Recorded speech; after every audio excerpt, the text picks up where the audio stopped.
Suhu Properti, yang dimana beliau itu udah puluhan tahun bergerak di bidang properti. Dulu jadi manajer marketing properti, kemudian beranjak dari seorang developer. Saya mau perkenalkan, beliau ini tokoh yang disebut namanya Jin Properti.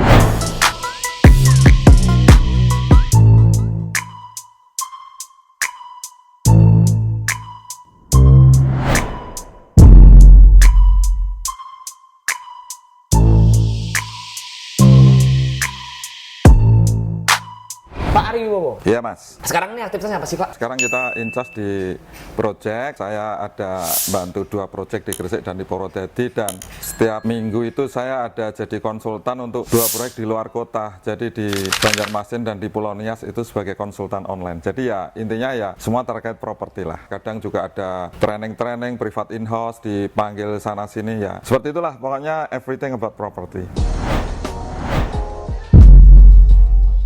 Everything about property. Wah, dulu kisahnya gimana Pak? Kok bisa menjadi seorang developer? Seperti apa dulu? Awal mulanya seperti apa?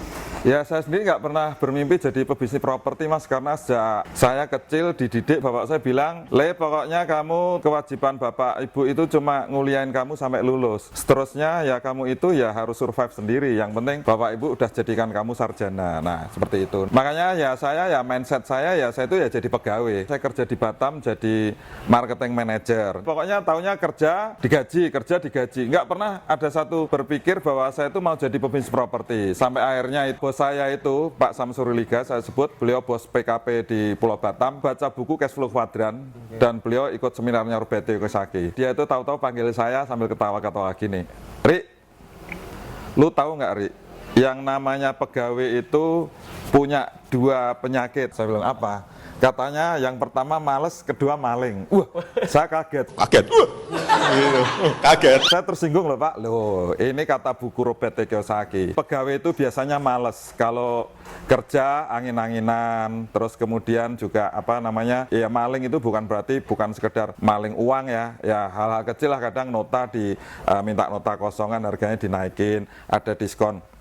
Material nggak diminta, tapi itu kan nggak semata-mata materi seperti itu. Kadang tahu sendirilah, kalau bosnya lagi nggak ngantor aja, bosnya lagi di Jakarta, kau ini paling datang jam 9 sak sarimi dulu Ri, nanti ngopi-ngopi jam 10 baru buka laptop. Jadi males dan maling. Nah, bos saya itu ikut seminarnya Roberto Kiyosaki, terus kemudian dia terinspirasi. Katanya seseorang untuk menghilangkan penyakit males dan maling itu harus diberi kepercayaan. Jadi istilah dia bagaimana menaikkan dari mitra kerja menjadi mitra usaha. Jadi ada sense of belonging. Jadi memang harus rela berbagi. Apa sih tantangan-tantangan yang dihadapin ketika 10 tahun itu, apa yang dihadapin Pak? Ya sebenarnya tantangan nyaris ya sama. Kalau namanya kita jualan properti, saya hanya dari satu proyek ke proyek yang lainnya. Yang jelas saya merasa saya survive-nya itu gini. Jadi kita itu kan pokoknya bos saya kan kasih saya jalan. Jadi ngerjain proyek yang kecil dulu, yang 3 hektar di Purwokerto, terus bisa naik 6 hektar di Bekasi, 19 hektar di Bogor, terus kemudian yang tadi saya tunjukin ada 6,5 hektar di Semarang. Jadi intinya ya bergulir gitu terus. Bapak melihat tren properti di saat ini gimana Pak? Apakah masih cukup menggiurkan atau memang ada naik turun? Itu gimana menurut Bapak? Ya kalau properti itu sejauh ini menurut saya tetap sesuatu yang ibaratnya properti itu bisnis padat modal, high risk, high return. Jadi memang mengandung potensi laba yang tinggi. Supaya komplek ini banyak penghuni, kita isi dengan belakang dulu. Belakang yang tadi misalnya 370 jutaan, udah huni, terus nanti kalau udah rame, jalan udah jadi kan, nanti yang depan jadi jalan. Yang penting kita ciptakan dulu crowd, yang penghuni banyak, bangunan banyak. Depan-depan ini sih kita tetap harga tinggi nggak mau. Orang mau berbisnis apapun ketika sukses, pasti nih dia nanti larinya ke properti. Mau awalnya kuliner, mau awalnya otomotif, mau awalnya misalnya apotek. Begitu dia sudah ada duit adem parkir, itu ujung-ujungnya larinya ke properti kok. Karena properti itu memang bisa mengkapitalisasi aset. Karena kalau orang pegang properti, semula beli 1M, terus kemudian karena lokasi bagus dan lain-lain, aset dia naik. Nah, rata-rata orang tadinya cuma main-main pegang aset, tergiur juga main properti. Bagaimana sih mengakuisisi tanah? Apakah dengan modal besar atau cuma hanya mungkin 5 juta, 10 juta, atau 20 juta? Itu gimana Pak? Itu intinya memang barrier to entry-nya itu berat. Jadi kan seperti tadi Mas Dimas, saya pernah cerita bahwa bisnis properti bisnis yang padat modal karena bahan bakunya tanah. Lah kalau sudah tahu bagian terbesar, variabel terbesar yang harus kita beli itu tanah, ya siasatnya di situ. Jadi jangan pernah membeli tanah tanah, kalau bisa kita kerjasama dengan pemilik tanah atau dibeli tapi dengan cara DP-nya kecil, sisanya angsur panjang. Gorong-gorong ini bagian dari jalan, daerah milik jalan, namanya Damija. Damija, daerah milik jalan. Kalau daerah manfaat jalan ya ini ke situ, itu Damaja, daerah manfaat jalan. Baru nanti kita belajar teknik negosiasi dengan pemilik tanah, yaitu menyepakati harga satuan tanah, menyepakati berapa bagi laba kalau kita harus ada profit sharing. Bagaimana memengaruhi atau meyakinkan pemilik tanah supaya tanahnya boleh dibalik nama ke kita. Terus bagaimana meyakinkan pemilik tanah bahwa akselerasi proyek, terkadang lahan yang sudah dibalik nama ke PT tadi harus diagunkan untuk kredit konstruksi supaya proyek bisa selesai lebih cepat. Ini kalau kita terbiasa di kota besar lihat gerbang ini mah apa itu biasa mainstream, tapi di sini itu enggak. Di sini itu termasuk sesuatu yang yang beda gitu. Terakhir tentunya adalah bagaimana mengamankan supaya pemilik tanah itu merasa bahwa lahannya meskipun sudah dibalik nama ke PT, tapi sebenarnya haknya tidak hilang, kontrol dia tetap ada penuh karena untuk menjual tanah tetap harus tanda tangan dia. Gitu. Jadi hanya berubah dari HM ke HGB.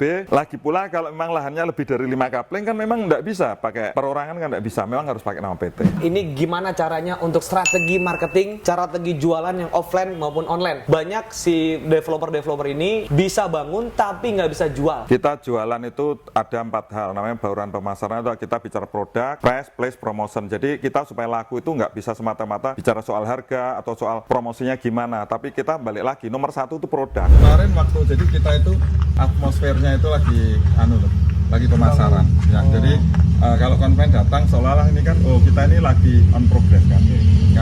Jadi menambah semarak gitu. Terus kemarin juga kita hari Sabtu minggu yang lalu itu ada groundbreaking. Jadi peletakan batu pertama yang depan itu. Kita setiap ada groundbreaking itu ada seremoni. Ya untuk kepentingan si pemilik tanah, pembeli biar yakin bahwa unit saya lagi dibangun. Produknya bagus, aksesnya bagus, infrastrukturnya bagus, fasum bagus. Itu katakanlah harga agak lebih mahal pun nggak masalah. Tapi produk kita mengandung benefit, banyak kelebihan-kelebihan, banyak manfaat sama konsumen, nggak masalah. Promosi mau kencang offline, mau kencang online, itu tetap kita generalisir. Tetap harus kita lihat produk kita secara geografi di mana, demografinya gimana, psikografi di mana, karena jualan di kota besar sama kota kabupaten sama kota kecamatan kan beda. Katakanlah target market kita itu nggak jelas ada di mana, kita harus lebih spesifik karena namanya kita harus tahu habit konsumen kita, prospek kita itu ada di mana, kebiasaannya apa. Makanya kalau sekarang di kota-kota besar itu jelas-jelas harus digital marketing, kita harus pakai sosmed. Konsumen kita itu aktivitasnya kemana, di mana, kegiatan apa, kita bisa baca kok. Tiap minggu mereka jalan-jalan, produk, price, place, promotion semuanya harus benar. Ketika Anda mau menentukan selling point-nya seperti apa, itu harus benar. Jangan sampai dapat lead tapi nggak menarik gitu. Kemudian Pak, kalau misalkan saya punya uang cuman 50 juta atau 100 juta lah gitu ya. Bagaimana cara untuk income saya tuh digedein? Karena saya baru bicara properti, Anda uang 50 juta, Anda uang 100 juta, mau dipakai untuk beli properti tidak bisa. Tapi Anda mau puterin itu dulu dalam sebuah bisnis project properti, bisa-bisa malah nanti profitnya, returnnya malah ujung-ujungnya Anda malah bisa dapat 1-2 properti, modalnya balik. Ya, yang penting find your opportunity and upgrade your skill. Karena Anda tidak mungkin menemukan opportunity kalau upgrade skillnya nggak dilakukan. Jutaan, itu yang paling belakang, tipe 38, tanahnya 60.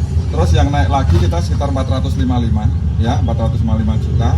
Terus yang kalau yang udah depan ini harga kita udah 700-an. Menurut Pak Ari, siapa tokoh properti yang Pak Ari kagumi sehingga Pak Ari bisa seperti ini? Pak bos besar saya Pak Samsuri Liga. Ya memang beliau bukan pengusaha nasional, tapi bagi saya itu role model, teladan saya itu karena beliau yang 6 tahun ngajarin saya dalam konteks sebagai mitra kerja, 10 tahun sebagai mitra usaha, yang mewarnai ilmu-ilmu saya, cara-cara saya ngambil keputusan dan lain itu ya beliau. Ya, tapi kalau dalam bicara skala nasional ya kayak Ciputra dan lain-lain ya kita selalu punya mimpi besar lah, walaupun tahu usia saya udah 52. Kalau mau mimpi besar itu ibaratnya ya mimpi kan boleh.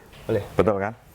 Oke, terakhir pesan untuk teman-teman yang mungkin masih pemula atau mungkin yang udah mau persiapan pensiun, bisa langsung terjun, take action, nggak cuma teori doang. Apa pesannya Pak? All things in the world be created twice. Jadi segala sesuatu di dunia kan tercipta 2 kali. Kalau Anda punya mimpi, ya harus berani berkorban. Jadi jangan sampai punya mimpi sekedar punya mimpi tapi nggak berani keluar biaya, nggak mau capek. Jadi yang terjadi ya mimpi Anda itu sekedar mimpi.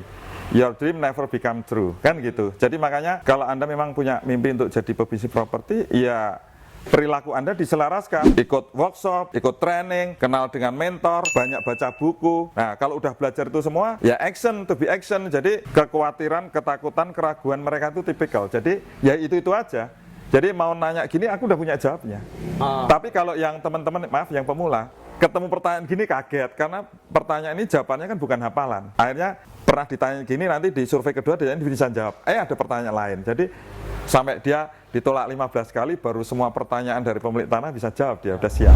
Lahan ini tuh saya gantungin 4 syarat, ya, turun waris, LSD lepas, pertek terbit, terus kemudian PKKPR. Nah, 4 ini kita minta grace period 6 bulan. Jadi ibaratnya 20, berarti 30 bulan dong ya?